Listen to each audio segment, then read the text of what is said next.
आराध्य भगवान् ब्रजशततनय तद्धाम बिन्दावनम् काचित् उपासना वजवधूवर्गेण जाकल्पिता श्रीमद्भागवतम् अमलप्रमाणं प्रेम पुमार्थमहान् श्रीचैतन्य महाप्रभु मतभिदं तत्र आदर न परः। বৃন্দাবন ধাম আরাধ্য ভগবান যেরকম আরাধ্য বৃন্দাবন ধাম সেই রকম আরাধ্য বৃন্দাবনের ব্রজবাসী গোপসখা গোপী সকলেই আরাধ্য। তো আজকে সেই কৃষ্ণের বাল্যলীলা বৃন্দাবন লীলার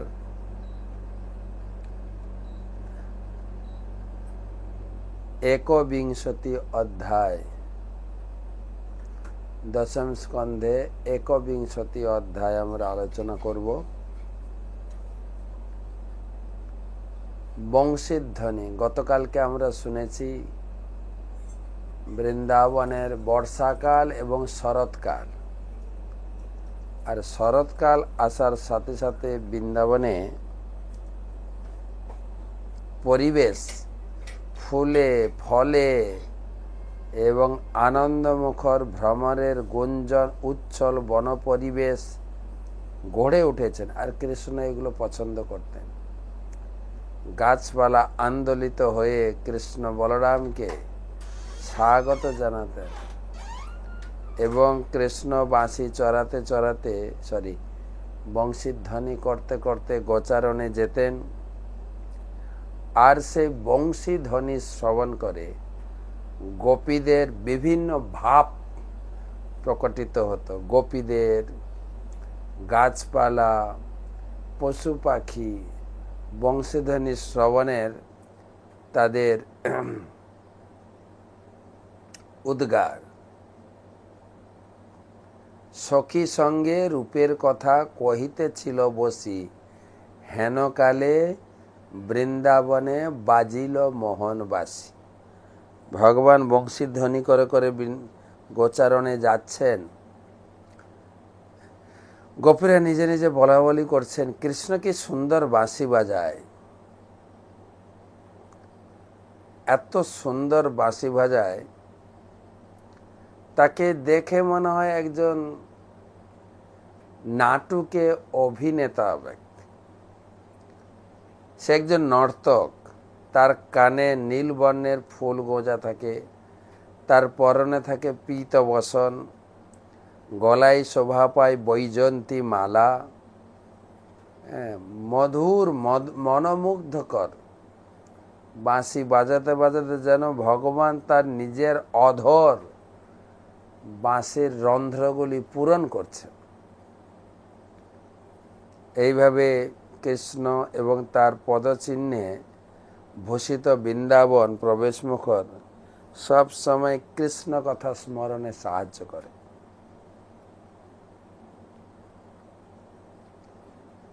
আর সেই কৃষ্ণের মনোমুগ্ধকর বংশী ধ্বনি বাজাতে বাজাতে তিনি যখন গোচারণে যেতেন, সেই যে সখা পরিবৃত তার শোভা দর্শন করলেই যেন নয়নের সার্থক। এক গোপী বলছেন, গোপ বালকদের মাঝে কৃষ্ণ বলরামকে দেখে মনে হয় দুজন অভিনেতা। কৃষ্ণের বরণে ছিল পীতবসন আর বলরামের ছিল নীল বসন। হাতে আম্রপল্লব, ময়ূর পুচ্ছ এবং পুত্রপুচ্ছ সহ তাদের অঙ্গে পদ্মফুলের শোভা পাচ্ছিল। একজন সখী বলেন, এই অপূর্ব রূপ কিভাবে সম্ভব হলো তাদের দুজনে? আর দেখো এই সখী, হে সখীরা, একজন গোপী বলছেন, এই বেনু মানে বাঁশি কতই না পুণ্য অর্জন করেছে, যার ফলে সে নিরন্তর কৃষ্ণের অধরামৃত পান করছে। গোপীদেরকে ভগবান কখনো কখনো চুম্বন দিতেন। ভগবানের চুম্বন তাদের আস্বাদনীয় হয়ে উঠত। আর এই বাঁশির সবসময় চুম্বন পাচ্ছে, কত ভাগ্যবান। আমি বাঁশির কথা শোনাবো। এই বাঁশি যা কেবল একটা গাছ, দণ্ড মাত্র, সে নিরন্তর ভগবান কৃষ্ণের অধরামৃত পান করছে। এই বাঁশি যেহেতু কৃষ্ণের সেবায়, ভগবানের সেবায় যুক্ত হয়েছে, নিশ্চয়ই তার পিতামাতারা অত্যন্ত আনন্দিত হচ্ছে। অত্যন্ত। সখী সঙ্গে রূপের কথা কহিতেছিল বসি, হেনকালে বৃন্দাবনে বাজিল মোহনবাসী। আর না বাজিও বাঁশি করি অহংকার, সর্প হয়ে দংশিলে যে শ্রবণে আবার। আর বাজো না, একবার বংশী বেজে আমার কানে আঘাত মেরেছ। সাপ যেরকম কামড় দেয় না, তোমার ধ্বনিও আমার কানকে কামড় দিয়েছে। তরল জমনমে তোর কিছু লাজ নাহি, ঝাড়েল আগাল তোরে সাগরে ভাসাই। আর না বাজি ও বাঁশি, তোমার জন্ম হয়েছে তরল থেকে, জল থেকে। সরোবর ও নদী সমূহকে গাছের মাথা বলে মনে, কেননা সরোবর নদীর জল পান করে এই গাছপালারা জীবন ধারণ করে, সেই জন্য তাদেরকে বলে গাছের মাথা। তো আর না ঝাড়ের আগাল তোরে সাগরে ভাসাই। আর না বাজিও বাঁশি নীরব হয়ে থাকো, সাজিয়া বেরোলাম আমি আর নাহি ডাকো। কি ধন পাইয়া বাঁশি কর দুটি পনা, পর কি জানো প্রভু পরের বেদনা। জানো, এই তোমার ধ্বনি শ্রবণ করে ভিতরে কৃষ্ণ বেদনা জাগরিত হয়। তরলে জনমে তোর সরল হৃদয়, হৃদয় সরল, খলের বদনে থাকে উগার গরল। হ্যাঁ, তোমার জল পান করে তোমার জন্ম হয়েছে, বড় হয়েছ, তোমার হৃদয় সরল, কিন্তু এই খল কৃষ্ণের সঙ্গে যুক্ত হয়ে তুমি যেন বিষ বর্ষণ করছো। আমাদের কাজটা সব বন্ধ করে নিয়ে আমাদেরকে খিঁচে নিয়ে যাচ্ছে কৃষ্ণের পানে। যদুনাথ দাস কয়ে বাঁশির কি দোষ কি, যা বলে খঞ্জল তাই বলে বাঁশি। বাঁশির উপরে অনেক পদকর্তা গান লিখেছেন। গোপীরা বলছেন না, প্রত্যেক রন্ধ্রে যেন অমৃত ঢেলে দিচ্ছেন। প্রথম রন্ধ্রের গানে ব্রহ্মার ভাঙ্গিল ধ্যানে, দ্বিতীয়তে যমুনা উজায়। এক একটা রন্ধ্রের কার কার জন্য ব্যাখ্যা করা আছে। প্রথম রন্ধ্রতে বাঁশি বাজালে ব্রহ্মার ধ্যান ভেঙে যায়। দ্বিতীয়তে যমুনা দাঁড়িয়ে যায়, চলতে পারে না, যমুনা স্থির হয়ে যায়। তৃতীয় রন্ধ্রের কথা শুনো বিশ্বভানু সুতা, পবনের হতগতি হয়। আর 3 নম্বর, প্রথম রন্ধ্র ফুটোতে ব্রহ্মার ধ্যান ভঙ্গ হয়, দ্বিতীয় ফুটোতে যমুনা থেমে যায়। আর তৃতীয় রন্ধ্রতে যে ফুটোটা আছে, 3 নম্বর ফুটো, ওটা যখন ভগবান বাজাতে শুরু করেন, হাওয়া চলাচল বন্ধ হয়ে যায়, পবনের হতগতি হয়। চতুর্থ রন্ধ্রের গানে ব্রজবাসীর বাজে প্রাণে, এত থেল পাগলিনী প্রায়। 4 নম্বর গান ফুটোতে যখন ফুঁ দেয় ভগবান কৃষ্ণ, গোপীরা শুনে পাগলিনী হয়ে যায়, মাথার বেনি খুলে যায়, মাথা শরীর থেকে কাপড় খসে পড়ে। পঞ্চম রন্ধ্রের স্বরে আপনি সে বেনু ফিরে, তৃণমুখে ঊর্ধ্ব পুচ্ছে দেয়। 5 নম্বর ফুটোতে যখন তিনি ফুঁ দেয় বা বাজান, তখন গাইরা ফিরে আসে, আর একদম ল্যাজ উঁচু করে দৌড়াতে দৌড়াতে ফিরে আসে। ষষ্ঠম রন্ধ্রের গতি, কদম্ব হয় বিকশিতি, ষড় ঋতু একত্রে। তবে 6 নম্বর ফুটোতে যখন কৃষ্ণ বাঁশি বাজান বা ফুঁ দেন, ষড় ঋতু একত্রিত হয়ে যায়, তখন কদম্ব ফুলে বিকশিত কদম্ব, টগর সব ফুটে ওঠে। সপ্তম রন্ধ্রের গানে পাষাণ দ্রবিল গুণে, পাষাণ আপনি জলময়।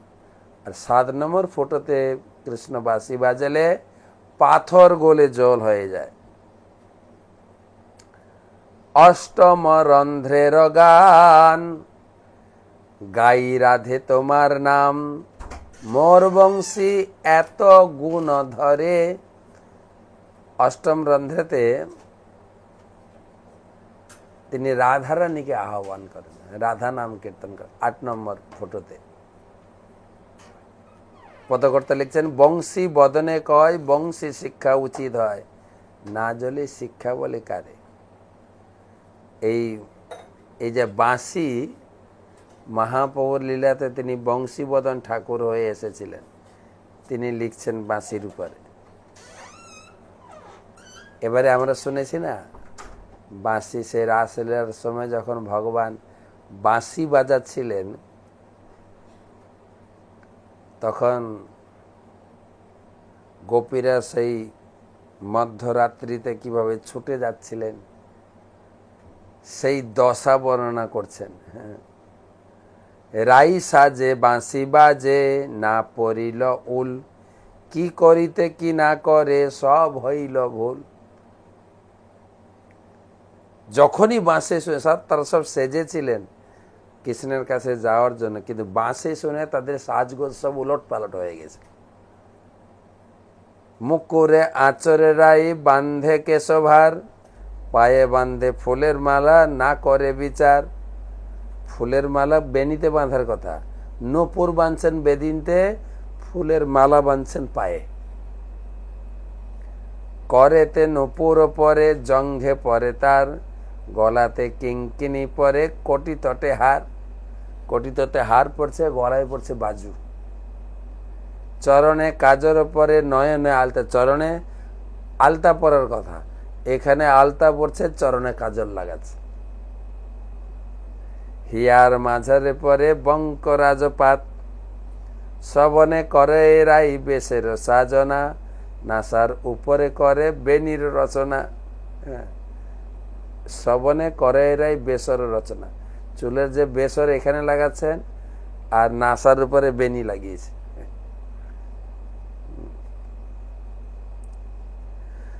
বংশী বদনে কহে, যাই বলিহারি, শ্যাম অনুরাগের বালাই লইয়া মরি।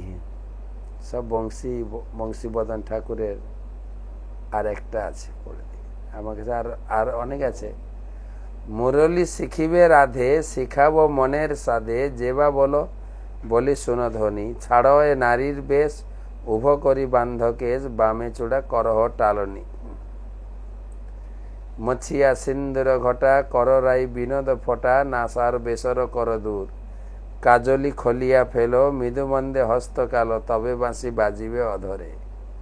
লেহ মোর পিত ধরা, পর আঁটি কটি বেড়া, অঙ্গলি লইয়া শিখাইব, তুয়া গুণ নাম গাই, যে রন্ধ্রে সদারে গাই, একে একে চিনাইয়া দেব।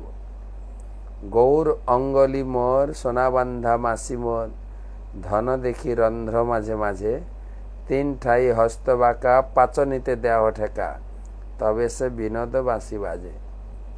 রাই কয়ে বনমালী, চূড়া বান্ধ উপকরি, আপনার সমান বন্ধান, বাঁশি দিয়া মোর হাত, দেখাও ওরে প্রাণনাথ, যে রন্ধ্রে যে ধ্বনি কর গান। অনেক গভীর তত্ত্ব আমি ব্যাখ্যা করছি না। এলায়ে কবরী ছান্দ, চূড়া বান্ধে শ্যামচান্দ, রাই অঙ্গ করে ঝলমলে, বাণী কহে জ্ঞানদাস, সিঁথার সিন্দুর বাস, মুরলি ধরিয়ে করত। এটা জ্ঞানদাসের লেখা বাঁশির উপরে।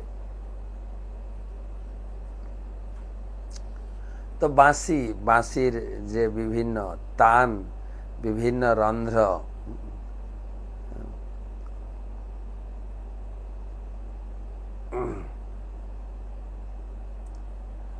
বলছেন কি বলবো। এক গোপী বলছেন, সখী, হে সখী। শুধু আমরা মানুষ না, যখন নন্দসুত শ্রীকৃষ্ণ তখন বাঁশি বাজায়, বাঁশির তালে তালে ময়ূর অধীর হয়ে নাচতে শুরু করে। গোবর্ধন উপত্যকায় যখন বাঁশি শুনে ময়ূর তালে তালে নাচতে শুরু করে,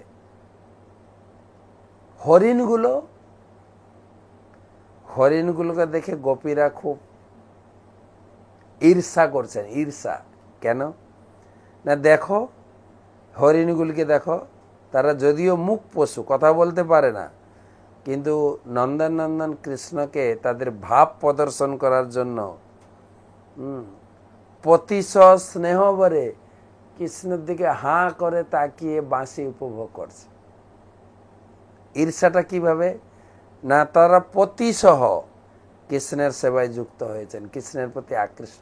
আমরা তো কৃষ্ণের প্রতি আকৃষ্ট হলে আমাদের স্বামীরা বাধা দেয়, দেখো হরিণরা তাদের প্রতিসহ কৃষ্ণের সেবায় যুক্ত হয়েছে। তো অনেক, হে সখী, কৃষ্ণের মুরলীধ্বনি শুনে গাভীরা মুগ্ধ হয়ে যায়। ময়ূর, হরিণ, গাভীরা হাঁ করে থাকে। তার বাছুর তো গায়ের দুধকে মুখে নিয়ে হাঁ করে চুপ হয়ে আর টানতে পারে না, মুখে দুধের বঁটাটা নিয়ে কৃষ্ণ ধ্বনি শ্রবণে মধুর পান করতে থাকে, দুধ খাওয়া তো ভুলে যায়। আর কৃষ্ণের প্রতি গভীর অনুরাগ বশত গায়ের চোখ থেকে, বাছুরের চোখ থেকে আনন্দ অশ্রু ধারা গড়াতে শুরু করে।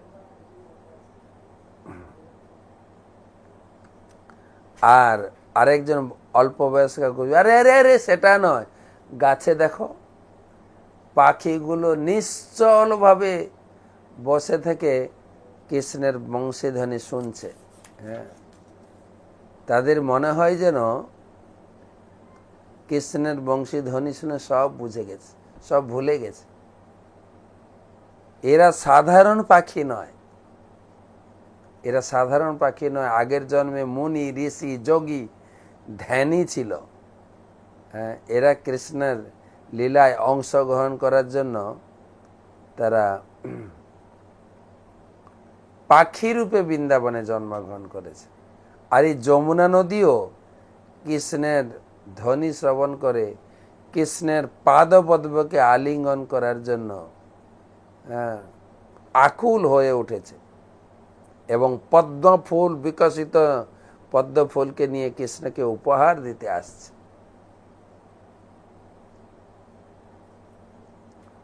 আর মেঘ রাশি, শরৎকালে প্রচন্ড গরমের তাপ, কিন্তু কৃষ্ণ বলরামের উপরে ছায়া প্রদান করার জন্য, কৃষ্ণের বাণী, কৃষ্ণের ধ্বনি, বংশীর ধ্বনি শ্রবণ করার জন্য মেঘ রাশিও ছুটে এসে সূর্যকে আড়াল করে ছায়া প্রদান করে। এইভাবে তারা কৃষ্ণের ধ্বনি শ্রবণ করে আকুলিত হয়ে উঠতেন, এবং কৃষ্ণের পাদপদ্ম চিহ্নিত সেই ধুলি নিয়ে তাদের ঠোঁটে, বক্ষে লাগিয়ে তাদের কাম যাতনা শীতল করতেন। তো এইভাবে কোন এক গোপী গোবর্ধনের মহিমা কীর্তন করছেন। এই গোবর্ধনকে দেখো, হ্যাঁ, সে কত কত ভাগ্যবান যে কৃষ্ণ বলরামের চরণ স্পর্শে তারা সব সময় কৃষ্ণ বলরামের সেবা করছে। তো সেই অনেক গোপিকারা কৃষ্ণের এই বংশীধ্বনি শ্রবণ করে তারা আকুলিত হয়ে কৃষ্ণের সঙ্গ, কৃষ্ণের চিন্তায় মগ্ন হয়েছিলেন।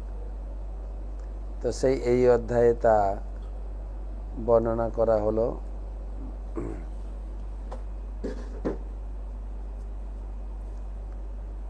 তো সেই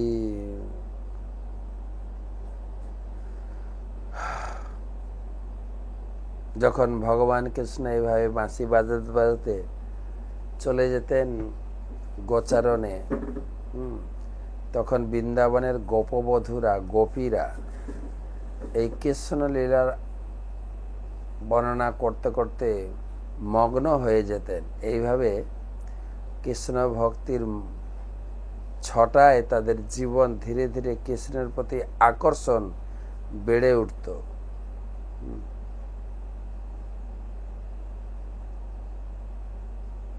বহুপাদ বলছেন, যদিও গোপীরা কোনো উচ্চ ব্রাহ্মণ কুলে বা ক্ষত্রিয় কুলে জন্মগ্রহণ করেনি, তথাপিও কৃষ্ণের বংশীধ্বনি শ্রবণ করে তারা সর্বোচ্চ গতিপ্রাপ্ত হয়েছিলেন।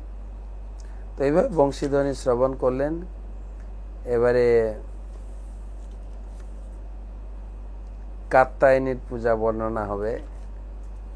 দুর্গা দেবীর পূজা চলছে, কিভাবে কৃষ্ণ গোপিকাদের বস্ত্র হরণ করেছিলেন তা আলোচনা করব। কালকে তো রবিবার, কালকে আমরা কোনো টক শো রাখছি না। তো আজকে যা যা দর্শন করেছি আমাদের চিত্রকূটে, না হয় কালকে এসে এটাই আলোচনা, কারণ সবাই পুজোতে ব্যস্ত আছেন, তাই টক শো নিয়ে আলোচনাটা এই সপ্তাহের জন্য বন্ধ রাখছি। তো মোটামুটি কালকে কৃষ্ণলীলাটা বর্ণনা করব না, পরশু দিন আবার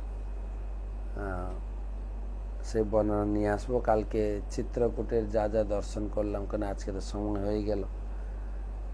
ভাগবতমের কিছু শ্লোকও পড়তে হয়। বন্দে অহম শ্রীগুরো শ্রীযুতপদকমলম শ্রীগুরুন বৈষ্ণবাংশ্চ শ্রীরূপম সাগ্রজাতম সহগণ রঘুনাথান্বিতম তম সজীবম সাদ্বৈতম সাবধূতম পরিজন সহিতম কৃষ্ণ চৈতন্য দেবম শ্রী রাধা কৃষ্ণ পাদান সহগণ ললিতা শ্রী বিশাখান্বিতাংশ্চ নমো বিষ্ণুপাদায় কৃষ্ণ পৃষ্ঠায় ভূতলে শ্রীমতে ভক্তি বেদান্ত স্বামী নীতি নামিনে নমস্তে সারস্বতী দেবে গৌরবাণী প্রচারিণে নির্বিশেষ শূন্যবাদী পাশ্চাত্য দেশতারিণে। জয় শ্রী কৃষ্ণ চৈতন্য প্রভু নিত্যানন্দ শ্রী অদ্বৈত গদাধর শ্রীবাসাদি শ্রী গৌরভক্তবৃন্দ। হরে কৃষ্ণ কৃষ্ণ কৃষ্ণ হরে হরে, হরে রাম রাম রাম হরে হরে।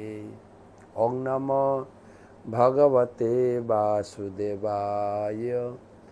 ওম নমো ভগবতে বাসুদেবায়।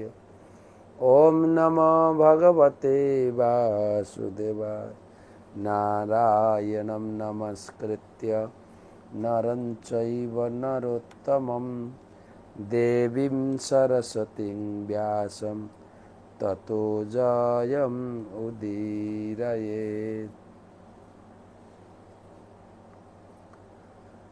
তমাদিদেবং করুণানিধানং তমালবর্ণং সুহিতাবতারং অপার সংসার সমুদ্র সেতুং ভজামহে ভাগবত স্বরূপম। গ্রন্থরা শ্রীমদ্ ভাগবতম পঞ্চম স্কন্ধের আজকে নতুন অধ্যায় একবিংশতি অধ্যায় শুরু করছি।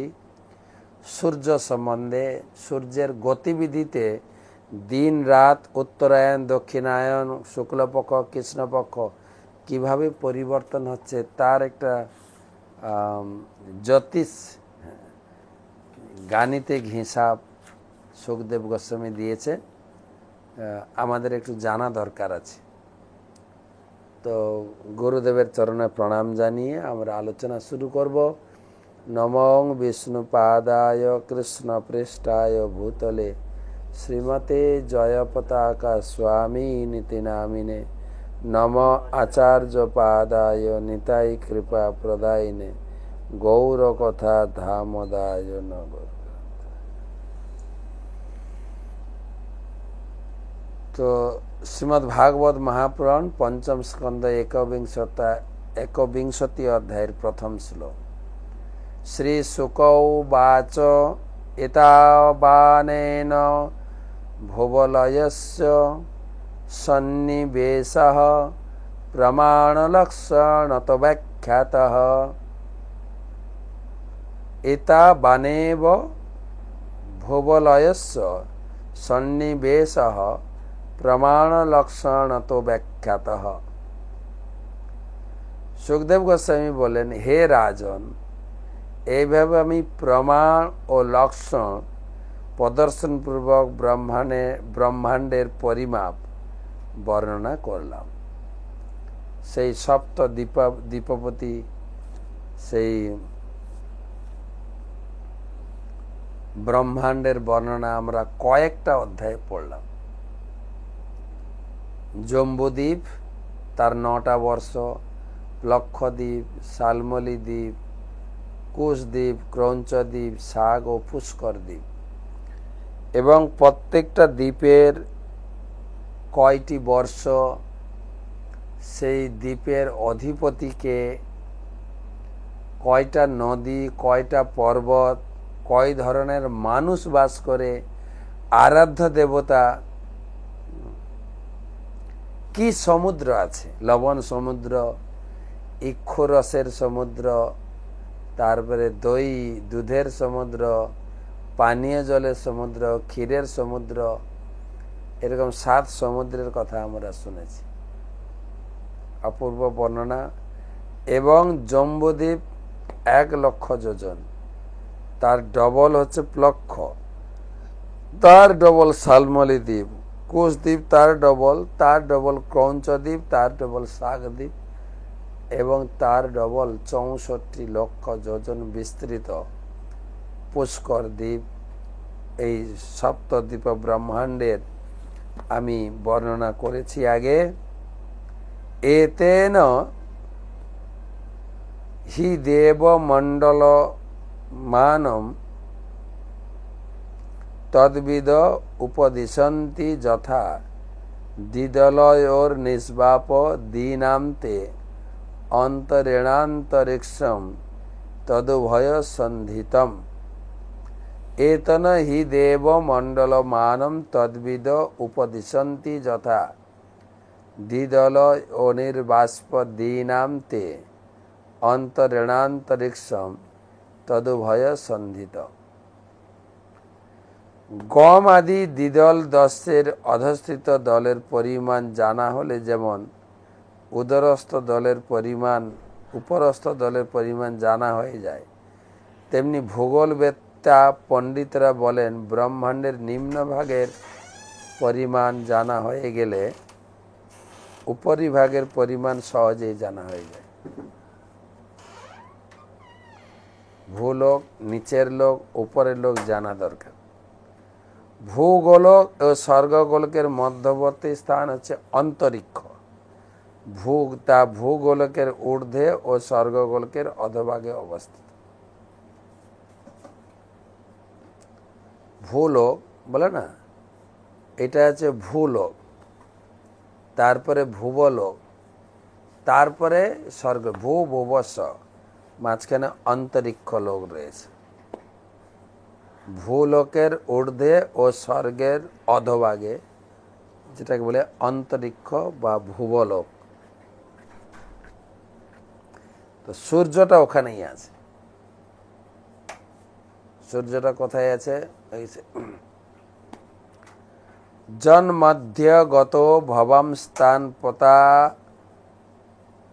প্রতিস্তপন আতপেন ত্রিলোকিং প্রতপত্যবভাস অত্যাত্মভাষা স এষ উদ্গয়ন দক্ষিণায়ন বৈশুবত সংজ্ঞাভি মান্দ শৈঘ্রমাণা ভিগতির ভীরারোহণা বরোহণ সমান স্থানেষু যথা শবনভিপদ্যমাণ মকরদাসীষু মকররাশিষু রাশি শতহরাত্রাণি দীর্ঘ হ্রস্ব সমানানি বিধত্তে।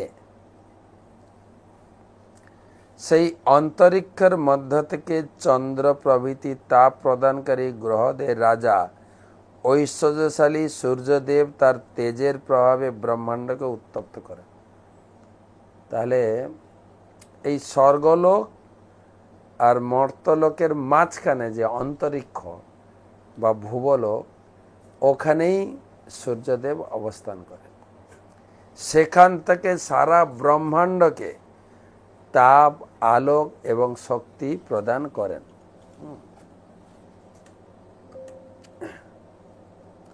তো সূর্যদেবের অবস্থান কোথায় আমরা জানলাম যে ঠিক ভূবলোকের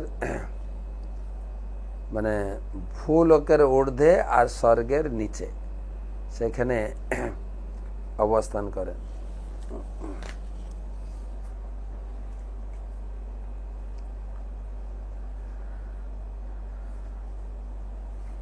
সেই অন্তরিক্ষের মধ্য থেকে চন্দ্র প্রভৃতি তাপ প্রদানকারী গ্রহদের রাজা, সুখদেব গোস্বামী বলছেন গ্রহদের রাজা, ব্রহ্মাও বলবেন, আমি তাৎপর্য পড়ব, তার তেজের প্রভাবে ব্রহ্মাণ্ডকে উত্তপ্ত করেন, ব্রহ্মাণ্ডের প্রকৃত স্থিতি পালন করেন।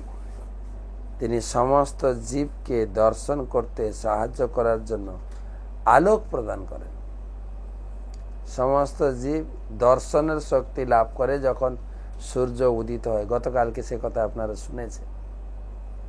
সূর্য উঠলেই সূর্যের সঙ্গে চোখের লিঙ্ক, যেরকম মোবাইল টাওয়ারের সঙ্গে যে সিম কার্ড ব্যবহার করছেন তার লিঙ্ক ধরবে, তাই সূর্যের সঙ্গে সবার চোখের লিঙ্ক। যদিও কিছু পশু পাখিকে দেখা যায় তারা রাত্রে তাদের চোখ কাজ করে, দিনের বেলা তারা অন্ধ, সূর্যের আলোতে অন্ধ, সেটাও দেখা যায়। তো সেই ব্রহ্মাণ্ডকে উত্তপ্ত করেন, ব্রহ্মাণ্ডের প্রকৃত স্থিতি পালন করেন। তিনি সমস্ত জীবকে দর্শন করতে সাহায্য করার জন্য আলোকও প্রদান করেন। ভগবানের নির্দেশ অনুসারে সূর্য উত্তরায়ণ, দক্ষিণায়ন এবং বিষুবরেখার মধ্যে ভ্রমণ করার সময় সূর্যের গতি যথাক্রমে মন্দ, ক্ষিপ্র এবং সমান হয়। সূর্যের গতিবিধি কখনো স্পিড, কখনো মন্থর, কখনো আবার সমান, এভারেজ বা ব্যালেন্স করে চল।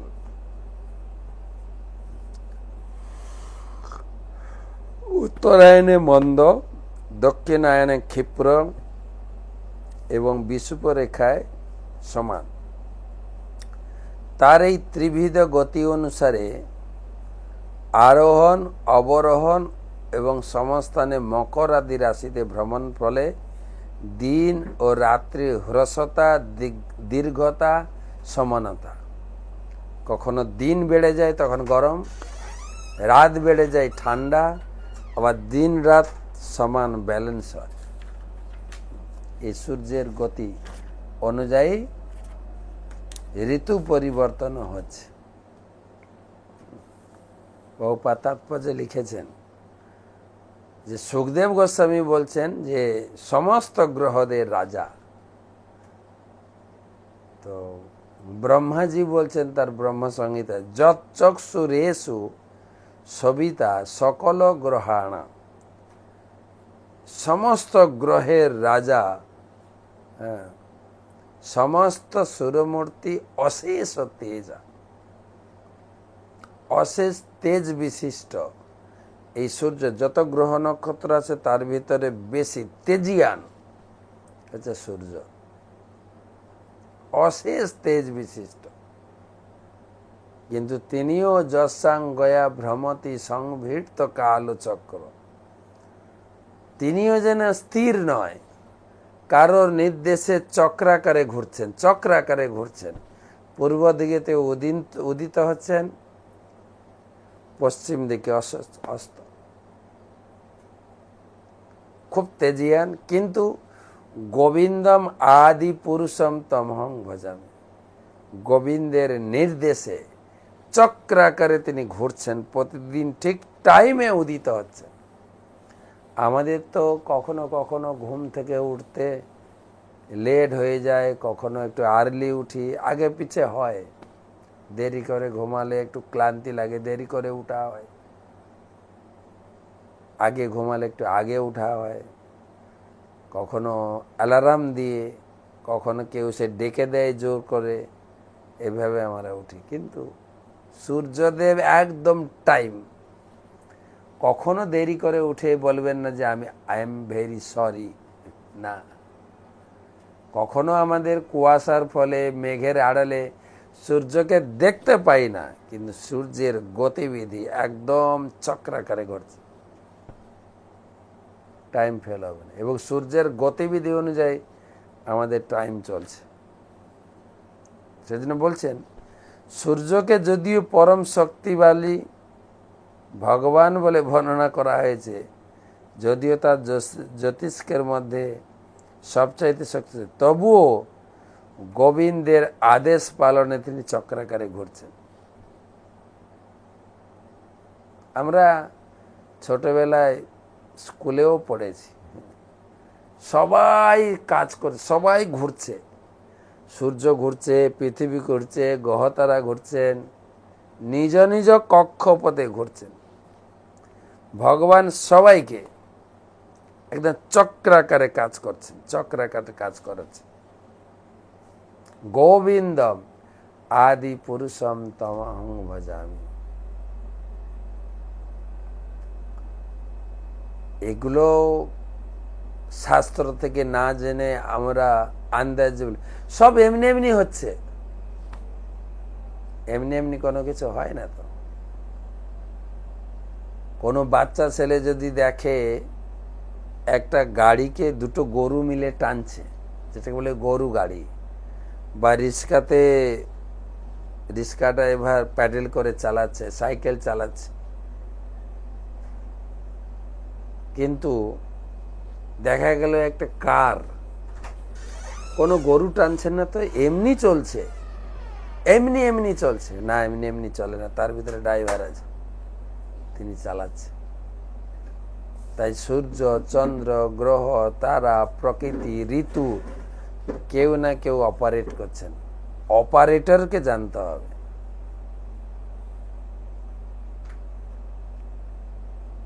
যদা মেষ তুলয় বর্ততে তদা হোরাত্রাণি সমানানি ভবন্তি যদা বৃষভাদিষু পঞ্চসু চ রাশিষু চরতি তদা হান্যেব বর্ধন্ত হ্রসতি চ মাসি মাসে কৈকা ঘটিকা রাত্রিষু। অনুবাদ: মেঘ যখন মেষ ও তুলা রাশিতে থাকেন তখন দিন ও রাত্রি সমান হয়। যখন বৃষ আদি পঞ্চ রাশিতে বিচরণ করেন দিবাভাগ বৃদ্ধি পায় এবং প্রতি মাসে আধ ঘন্টা করে রাত্রির সমান হ্রাস পায় কর্কট রাশি পর্যন্ত। তারপর দিনের মান প্রতি মাসে আধ ঘন্টা করে কমতে কমতে অবশেষে তুলা রাশিতে দিন রাত্রি সমান হয়। মেঘ রাশি আর তুলা রাশিতে দিন রাত্রিটা সমান। একটা আমাদের আছে না, বড় দিনের ছুটি, দিন বাড়তে শুরু করে, যার জন্য গরম শুরু হয়ে, বা কখনো ঠান্ডা